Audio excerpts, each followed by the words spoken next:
Good morning student. कैसे हो सभी लोग? आई होप अच्छे होंगे।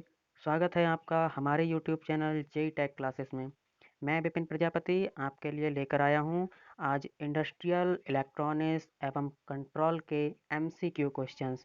जी हाँ स्टूडेंट्स, इंडस्ट्रियल इलेक्ट्रॉनिक्स एवं कंट्रोल के एमसीक्यू क्वेश्चंस लेकर आया हूँ।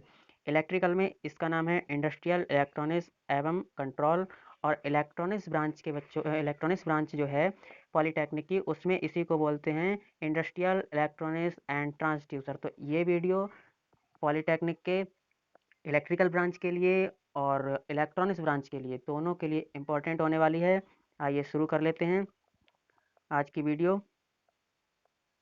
पहला क्वेश्चन हमारे सामने है, एक नियंत्रक प्रणाली जिसमें आउटपुट केवल डिवाइस पैरामीटर द्वारा इनपुट से संबंधित होता है।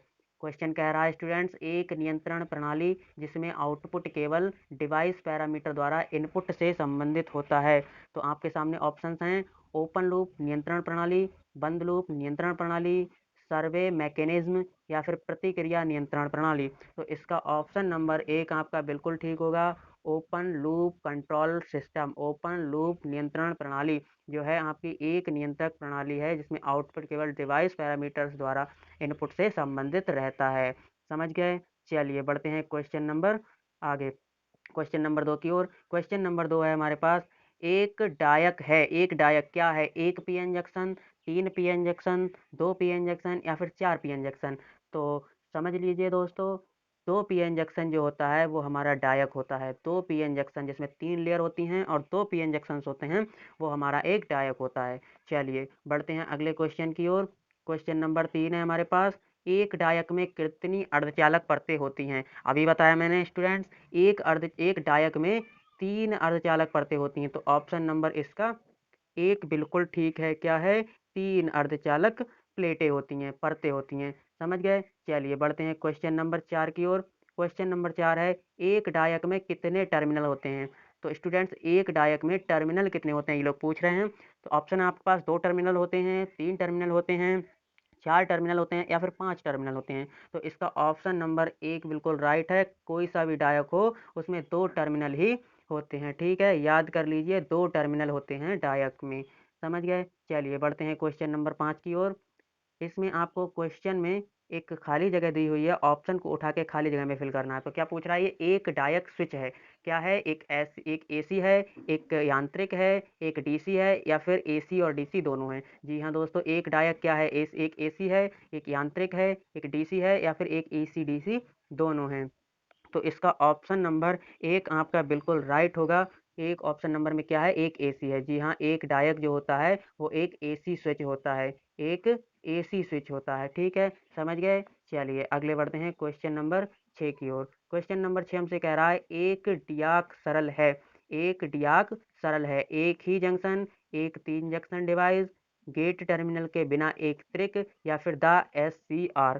कौन सा है? एक डियाक सरल। एक डियाक सरल कौन सा है आपका? ऑप्शन नंबर तीन देख लीजिए, क्या लिखा है? गेट टर्मिनल के बिना एक त्रिक। जो गेट टर्मिनल के बिना एक त्रिक है वो एक डियाक है, एक सरल डियाक है। समझ गए? चलिए बढ़ते हैं क्वेश्चन नंबर सात की ओर। क्वेश्चन नंबर सात हमसे कह रहा है, एक डायक किसके द्वारा चालू किया जाता है? ब्रेक ओवर वोल्टेज के द्वारा, गेट करंट के द्वारा, गेट वोल्टेज के द्वारा या फिर एनोड करंट के द्वारा। जी हाँ दोस्तों, क्वेश्चन हमसे कह रहा है कि जो एक डायक होता है वो किससे स्टार्ट किया जाता है। तो ऑप्शन नंबर एक आपके सामने लिखा हुआ है। क्या लिखा है? Break over voltage. Break over voltage जो होता है उसके द्वारा हमारा डायक चालू किया जाता है। रट लीजिए, बिल्कुल ठीक है। समझ गए? बढ़िए अगले क्वेश्चन की ओर बढ़ते हैं। अगला क्वेश्चन हमारा आठ है और क्वेश्चन आपके सामने है। देखिए क्या कह रहा है क्वेश्चन। क्वेश्चन कह रहा है हमसे कि एक प्रतिक्रिया नियंत्रक प्रणाली जिसमें नियंत्रित चार यांत्रिक स्थिति हैं। ठीक है, एक प्रतिक्रिया नियंत्रक प्रणाली, नियंत्रण प्रणाली जिसमें नियंत्रित चार यांत्रिक स्थिति हैं। क्या हो सकता है ऑप्शन इसका? Closed loop feedback control system, open loop feedback control system, servo mechanism या फिर मैकेनिकल सर्वो मैकेनिज्म। इसका आंसर क्या होगा? एक प्रतिक्रिया नियंत्रक प्रणाली जिसमें नियंत्रक चर यांत्रिक स्थिति है। तो इसका ऑप्शन नंबर तीन आपका बिल्कुल राइट होगा, सर्वो मैकेनिज्म। सर्वो मैकेनिज्म इसका आंसर है। ठीक है, आगे बढ़ते हैं क्वेश्चन नंबर नौ की ओर। क्वेश्चन नंबर नौ क्या कह रहा है हमसे? देख लीजिए, एक पैरामीटर के रूप में एक पैरामीटर के रूप में एस प्लेन पर निकाले गए रूटों का एक स्थान या पद बदल जाता है। एक पैरामीटर के रूप में एक प्लेन पर निकाले गए रूटों का एक स्थान या फिर पद बदल जाता है। कब बदल जाता है? रूट लोकस, अतिशयोक्ति, परवलय या वृत्त किसके रूप में बदल जाता है?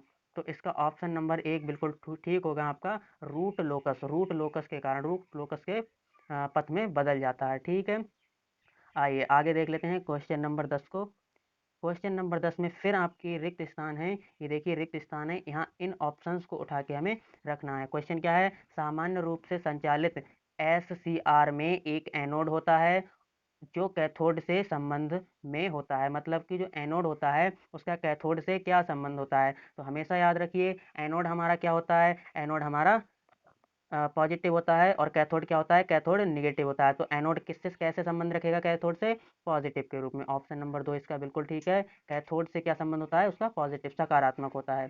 समझ गए? चलिए बढ़ते हैं क्वेश्चन नंबर 11 की ओर।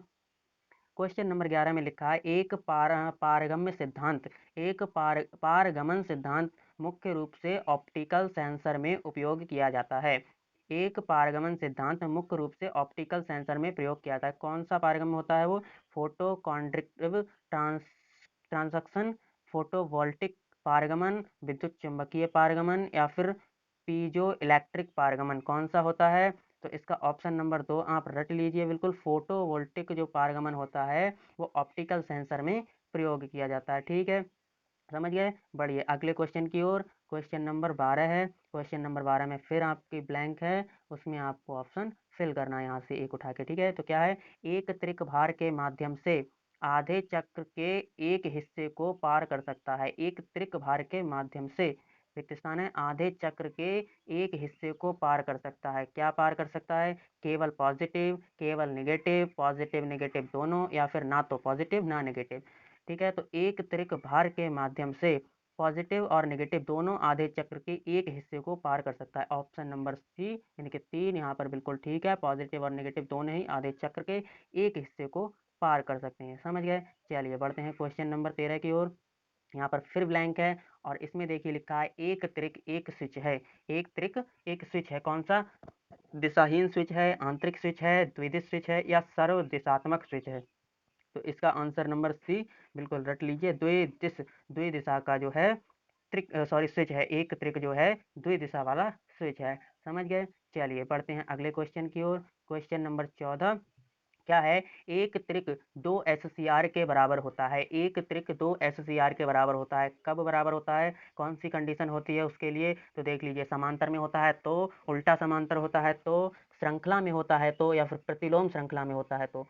ठीक है, तो इसका आंसर नंबर आपका बी बिल्कुल राइट है। बी में देख लीजिए उल्टा समांतर यानी कि प्रतिलोम पैरेलल होता है। ठीक है, आइए अगले बढ़ते हैं क्वेश्चन नंबर 15 की ओर। क्वेश्चन नंबर 15 में क्या लिखा है? यूजेटी को कभी कभी, ब्लैंक है आपके सामने उसमें भरना है आपको, डायोड कहा जाता है। यूजेटी को कभी कभी डायोड कहा जाता है। कौन सा डायोड कहा जाता है? डबल आधारित, एकल आधार पर, एक सुधारक, एक स्विचिंग डायोड। कौन सा डायोड कहा जाता है यूजेटी को? तो ऑप्शन नंबर यहाँ एक बिल्कुल राइट है। डबल आधारित डायोड कहा जाता है यूजेटी को, वो भी कभी कभी। ठीक है, चलिए बढ़ते हैं अगले क्वेश्चन की ओर। क्वेश्चन नंबर 16 है हमारे सामने। क्या लिखा है? क्वेश्चन नंबर 16 में लिखा है लोड में ऐसी पावर को कनेक्ट करके नियंत्रित किया जाता है। लोड में एसी पावर को कनेक्ट करके नियंत्रित किया जाता है। कैसे? श्रृंखला में 2 SCR, समांतर में 2 SCR, समानांतर विरोध में 2 SCR, श्रृंखला विरोध में 2 SCR। किस कंडीशन में लोड के एसी पावर को कनेक्ट करके नियंत्रित किया जाता है? तो इसका ऑप्शन नंबर सी आपका बिल्कुल ठीक होगा। समांतर विरोध में 2 ACR, मतलब कि 2 ACR उसके एंटी पैरेलल में लगा दिए जाएं तो हम एसी पावर को नियंत्रित कर सकते हैं। ठीक है, समझ गए? बढ़िया अगले क्वेश्चन को देख लेते हैं। क्वेश्चन नंबर 17 है हमारे पास। क्या है? त्वरण त्वरण ट्रांसड्यूसर भी कहलाते हैं। त्वरण ट्रांसड्यूसर भी कहलाते हैं। कौन से ट्रांसड्यूसर त्वरण ट्रांसड्यूसर कहलाते हैं?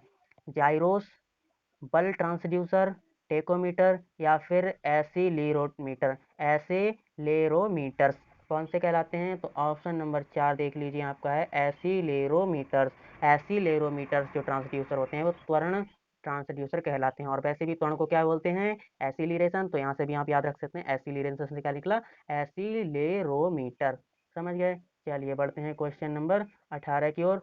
क्वेश्चन नंबर 18 है हमारे पास, एक प्रभाव जो एस एक प्रभाव जो एस के आकस्मिक ट्रिगरिंग की संभावना को कम करता है। एक प्रभाव जो एस के आकस्मिक ट्रिगरिंग की संभावना को कम करता है। क्या हो सकता है ऑप्शन? ऑप्शन आपके सामने है, मिलर प्रभाव, दर प्रभाव, अंतिम प्रभाव या फिर चक्का प्रभाव। कौन सा प्रभाव है जो एस के आकस्मिक ट्रिगरिंग की संभावना को कम कर सकता है? तो ऑप्शन नंबर यहाँ जो 2 है, दर प्रभाव, बिल्कुल सही है। दर प्रभाव जो होता है वो एस के आकस्मिक ट्रिगरिंग की संभावना को कम कर देता है। चलिए बढ़ते हैं अगले क्वेश्चन की ओर। क्वेश्चन नंबर 19 है आपके सामने, एक एससीआर की विशेषता को जोड़ती है। एक एससीआर की विशेषता को जोड़ती है। क्या जोड़ती है? एक सुधारक और प्रतिरोधक, एक दृष्टिकारी और संधारित्र, एक दृष्टिकारी और ट्रांजिस्टर, एक दृष्टिकारी और प्रारंभ करने वाला। कौन सा जोड़ता है? एससीआर की विशेषता को क्या चीज़ जोड़ती है? तो इसका ऑप्शन नंबर यहाँ पर सी जो है बिल्कुल राइट है, यानी 3 जो है बिल्कुल राइट है। एक दृष्टिकारी और ट्रांजिस्टर, एक दृष्टिकारी और ट्रांजिस्टर एससीआर की विशेषताओं को जोड़ते हैं। ठीक है, समझ गए? बढ़ते हैं अगले क्वेश्चन की ओर। Question number 20। क्वेश्चन नंबर 20 फिर आपका ब्लैंक वाला है। ब्लैंक वाले में हम क्या करते हैं? ऑप्शंस में से एक उठाते हैं और ब्लैंक में रख देते हैं। किस तरह से? एक एससीआर एक ट्रिगर डिवाइस है। कौन सी ट्रिगर डिवाइस है? वर्तमान ट्रिगर डिवाइस है, शक्ति ट्रिगर डिवाइस है, वोल्टेज ट्रिगर डिवाइस है या फिर शोर ट्रिगर डिवाइस है? तो इसे याद कर लीजिए बिल्कुल, एससीआर जो होती है एक वर्तमान ट्रिगर डिवाइस होती है। ऑप्शन नंबर 1 यहाँ पर बिल्कुल ठीक है। क्या है? वर्तमान ट्रिगर डिवाइस होती है। समझ गए? चलिए, तो आज की वीडियो के लिए इतना ही। यदि आपकी कोई क्वेरी है, कोई क्वेश्चन है तो हमें कमेंट बॉक्स में ज़रूर बताइए। और आपको इस सब की पीडीएफ चाहिए तो हमारे डिस्क्रिप्शन बॉक्स में टेलीग्राम का लिंक पड़ा हुआ है, टेलीग्राम को ज्वाइन कीजिए। वहाँ से आपको हर तरह के पीडीएफ प्रोवाइड कराए जाएंगे। इंग्लिश में भी आपको मिलेंगे और हिंदी में भी मिलेंगे। चलिए मिलते हैं अगले लेक्चर में। तब तक के लिए bye bye, take care and all the best for your future.